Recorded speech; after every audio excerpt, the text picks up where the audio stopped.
Hi friends, welcome back to my channel. ഇന്നത്തെ video gardening ആണ്. അപ്പം ഗാർഡനിൽ അല്ല, ഞാൻ മുറിക്കകത്ത് ഞങ്ങൾ ഒരു സ്നേഹഭവൻ ഓൾഡ് ഏജ് ഹോമിലാണ്. അതിനകത്ത് ഞാൻ കുറേ സ്ഥലമുള്ള ഇടത്തെല്ലാം ഡിസ്പോസബിൾ കുപ്പികൾ കൊണ്ട് ഓരോ രീതി ചെടി വെച്ചിട്ടുണ്ട്. അതാണ് ഇന്നത്തെ വീഡിയോ ആയിട്ട് ഇടുന്നത്. അപ്പോൾ എവിടെയെല്ലാം സ്പേസ് കിട്ടുന്നു ഓരോരിടത്തും ഓരോരോ രീതിയിൽ വേറെ ഡിഫറെൻറ്റ് ലുക്കിൽ വയ്ക്കാൻ ശ്രമിച്ചിട്ടുണ്ട്. അപ്പോൾ അതെല്ലാം കൂടെ ഒന്നിച്ച് ഒരു വീഡിയോ ആയിട്ട് ഇടാമെന്ന് വിചാരിച്ചു. അപ്പോൾ ഓരോരോ ടേബിളിലും ഓരോ രീതിയിൽ അറേഞ്ച് ചെയ്ത് വെച്ചിട്ടുണ്ട്. അതിൻ്റെ ഇടയ്ക്ക് ചെറിയ ചെറിയ ക്രാഫ്റ്റ് ഐറ്റങ്ങളും അതിനകത്ത് കാണും, പെയിൻറ്റിങ് കാണും, ഒന്നും വരയ്ക്കാതെയും വെച്ചിട്ടുണ്ടായിരിക്കും. അങ്ങനെ ഓരോരോ ഡിഫറെൻറ്റ് ടൈപ്പിൽ വെച്ചിട്ടുണ്ട്. എൻ്റെ കയ്യിൽ കിട്ടുന്ന മാക്സിമം ഡിസ്പോസബിൾ കുപ്പികളൊന്നും കളയാതെ എങ്ങനെ ചെടി വയ്ക്കാൻ പറ്റും, അല്ലെ അതുകൊണ്ട് എന്ത് യൂസ് ചെയ്യാൻ പറ്റും എന്ന് ശ്രമിക്കുന്ന കൂട്ടത്തിലാണ്. ഇത് CC പ്ലാന്റിൻ്റെ 4 വെറൈറ്റി ഒരു ലെയറായിട്ട് അത് ടേബിളിൽ തന്നെയാണ് വെച്ചിരിക്കുന്ന അകത്ത്.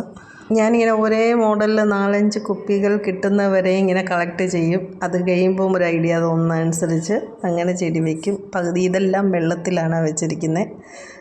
1-2 ചെടികൾ ഇടയ്ക്ക് മണ്ണിനകത്തുമുണ്ട്. മാക്സിമം വെള്ളത്തിലും എല്ലാ ചെടിയിട്ട് നോക്കും, ഏതൊക്കെ പിടിക്കുന്നുണ്ട്, എങ്ങനെ വരുന്നുണ്ടെന്നുള്ളത് പരീക്ഷിക്കാനും കൂടെയാണ്.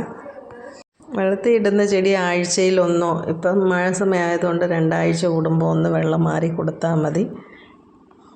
ഈ കുപ്പികളിലാണേലും വെള്ളം എന്നും ഒഴിക്കേണ്ട, ഒരാഴ്ച കൂടുമ്പോഴോ 2 ആഴ്ച കൂടുമ്പോഴോ വെള്ളം ഒഴിച്ചാൽ മതി. ഉണങ്ങിയെന്നുള്ള ഇതാകുന്നവരെ നമ്മളെപ്പോഴും വെള്ളം ഒഴിക്കേണ്ട ആവശ്യമില്ല. പക്ഷെ വെള്ളം ഒഴിക്കുമ്പോൾ അത് മൊത്തം കുതിർന്ന് അടിയിൽ കൂടെ നമ്മൾ ഇട്ടിരിക്കുന്ന ഹോളിൽ കൂടെ വെള്ളം വരുന്നത് വരെ ഞാൻ വെള്ളം ഒഴിക്കും. അപ്പോൾ ഇതൊക്കെ ഇവിടെ വരുന്നവർ കണ്ടിട്ട് ഇതൊക്കെ എങ്ങനെയാണ് ഇങ്ങനെ മുറിച്ചെടുക്കുന്നത്, അതിന് വേണ്ടി പ്രത്യേകം ടൂൾസ് ഉണ്ടോ? എൻ്റെ കയ്യിൽ ഒരു പിച്ചാത്തിയുണ്ട്, ഒരു സിസേഴ്സ് ഉണ്ട്. ഇത് രണ്ടും കൊണ്ടാണ് ഇത്രയും പരിപാടികളും ചെയ്യുന്നത്. ഏത് കുപ്പി കിട്ടിയാലും അതിനകത്ത് ഏത് ഡിസൈനിൽ വെറൈറ്റി ആയിട്ട് നമുക്ക് ചെടി വയ്ക്കാൻ പറ്റുമെന്നുള്ള ഐഡിയ നോക്കുന്നതാണ്. ഇച്ചിരി ക്ഷമയുണ്ടെങ്കിൽ ഇതെല്ലാം പറ്റും, അല്ലാത്തവർക്ക് ഇങ്ങനെ ചെയ്യാൻ പറ്റത്തില്ല. ക്ഷമയോടെ കൂടെ ഇത് വെട്ടിയില്ലെങ്കിൽ നമ്മുടെ കൈ മുറിയുകയും ചെയ്യും. ഒത്തിരി പേര് എന്നോട് പറഞ്ഞു, ഞങ്ങൾ ഈ കുപ്പിക്കകത്ത് വെച്ചിട്ട് ഒന്നും ചെടി ഇത്രയും ഭംഗിയായിട്ട് വരുന്നില്ലെന്ന്. ഞാൻ ഇതിനകത്ത് പ്രോട്ടീൻ മിക്സ് ആയിട്ടൊന്നുമില്ല, കൊക്കോപിറ്റും സാൻഡും റിവർ സാൻഡും ആണ് മാക്സിമം വയ്ക്കുന്നത്. അല്ലാതെ വേറെ വളമൊന്നും ചേർക്കുന്നില്ല. കമ്പോസ്റ്റ് ഉണ്ടെങ്കിൽ അതും കൂടെ മിക്സ് ചെയ്ത് ആയിരിക്കും വയ്ക്കുന്നത്. എന്ന് വെച്ചാൽ വെയ്റ്റ്ലെസ് ആയിട്ടിരിക്കാൻ വേണ്ടിയാണ് ഇത് ഇത്രയും. അല്ലാതെ നമ്മൾ ഗാർഡനിലുള്ള മണ്ണൊക്കെ വെച്ച് ആ കല്ലൊക്കെ ഉണ്ടെങ്കിൽ വെയിറ്റ് കൂടുതലാണ്, ഇങ്ങനെ തൂങ്ങി കിടക്കത്തില്ല, പെട്ടെന്ന് പൊട്ടിപ്പോവും. ഇതിനകത്ത് മാക്സിമം റൗണ്ട് ബിൽഡിങ്ങാണ്. അതിനകത്ത് മാക്സിമം ഉള്ള സ്ഥലമെല്ലാം ഞാൻ ചെടി വയ്ക്കാൻ ശ്രമിച്ചിട്ടുണ്ട്. ഇനിയും കുറച്ച് സ്ഥലം കൂടെ ബാക്കി കിടപ്പുണ്ട്, അതെല്ലാം ഞാൻ ചെടി വയ്ക്കും. ഇതൊരു പക്ഷി കൂട് വെച്ചതാണ്, അതെല്ലാം പോയി. ഇനി അതെല്ലാം ക്ലീൻ ചെയ്തിട്ട് പിന്നെയും വേറെ ചെടി വയ്ക്കണം. ഇടയ്ക്കിടയ്ക്ക് ചില ചെടികളുടെ ഇടയ്ക്ക് കിളിക്കൂടും കാണാറുണ്ട്. ആ സമയത്ത് ഞങ്ങൾ അവിടെ ഡിസ്റ്റർബ് ചെയ്യാതെ ഞാൻ സൈഡിൽ കൂടെ ഇച്ചിരി വെള്ളം ഒഴിച്ച് കൊടുക്കും.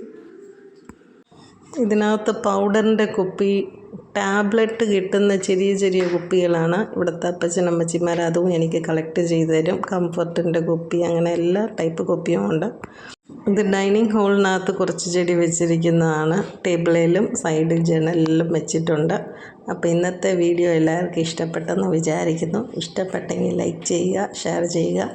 സബ്സ്ക്രൈബ് ചെയ്യാത്തവരാണെങ്കിൽ സബ്സ്ക്രൈബ് ചെയ്യണേ. ഇത് ഇപ്പോൾ ഈ ആഴ്ച ഞാൻ വെച്ചതാണ്. അത് പിടിച്ച് വന്നു കഴിഞ്ഞാലേ അതിൻ്റെ ഭംഗി വരത്തുള്ളൂ. അപ്പോൾ എല്ലാവർക്കും have A nice day. Thank you for watching.